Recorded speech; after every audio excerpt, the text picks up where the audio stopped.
was a retirement party times 2. The final run of a 50-year-old relic.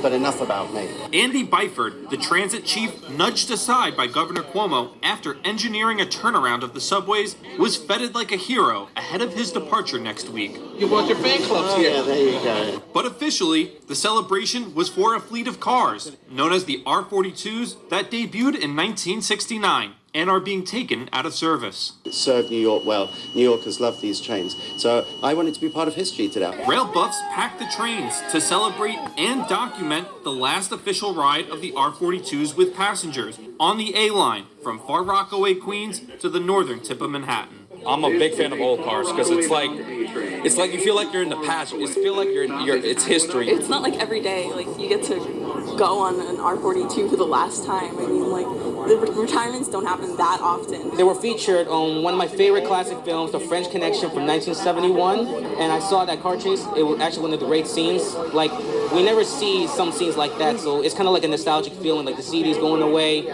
People might get emotional. Byford joining the final ride was a welcome surprise. I'm sad that the R42s are going away, but glad that I get to be on the very final ride, and I'm glad that that the president cares enough about these R42s to be on the final ride with us. The old cars are being replaced by a new fleet, the R179s. The St. Louis Car Company built 400 of the R42s. They were used on more than a dozen lines, and each traveled many millions of miles. But the fleet dwindled over the years to just 50 cars by the time they were retired.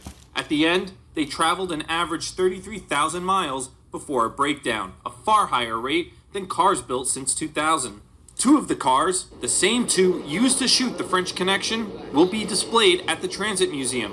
The rest in a train yard for the time being. This isn't the only retirement party the MTA is planning. Later this spring, the MTA will finally retire the oldest of the old cars currently in service. The R32s, which debuted in 1964.